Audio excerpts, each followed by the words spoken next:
It's a women's world here at the Labour House in Abuja, where women's rights activists are meeting to advocate better wages and more inclusion for women in the workplace during the 6th National Gender Conference of the Nigeria Labour Congress. The Labour Union, in its efforts to promote more women inclusion, is hosting the conference with the theme Accelerate Action for Achieving Gender Equality, the imperative for a new NLC gender policy. The Nigeria Labour Congress has deliberately taken progressive steps in promoting the leadership roles of women in various spheres. These are part of the strategies for recognizing and promoting the active participation of women in the trade unions as consciously stipulated in the NLC gender policy. The last PSI conference, since a man, so 2 conferences before now, since a man was a margin, the general secretary was a woman. It is possible here. It is not the book. And I didn't want to read all that is written here without us knowing where our problems are. We are in our approach to practical politics. Practicalize it.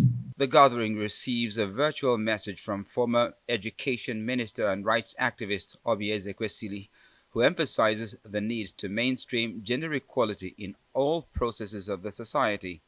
But it's workplace equality that's of particular interest to the International Labour Organization, whose vision remains to ensure that no gender is discriminated upon while at work. That the percentage of women at the decision-making positions in trade unions is so small that they have not been able to influence policies that enhance gender equality. Genuine democracy must be established based on equality between the sexes.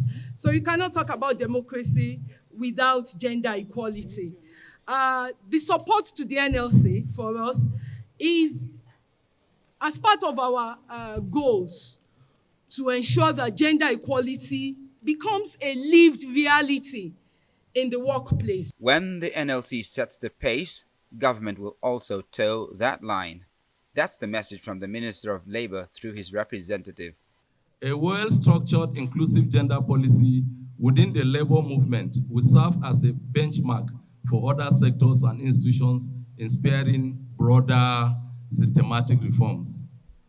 The Federal Ministry of Labour Employment has produced the Whole of Work gender policy, which is awaiting to be forwarded to Federal Executive Council. The NLC president also laments how the inadequate minimum wage undermines the effectiveness of women in their assigned responsibilities. For women, when I was saying side by side, you are involved in the workplace, you are involved at home, you are involved in all domestic activities. Now, if you don't speak out how it is affecting you, we think that all is normal. The pursuit of gender equality has been an ongoing process in Nigeria and across the world, and many here say the struggle continues. Charles Eruka, Arise News.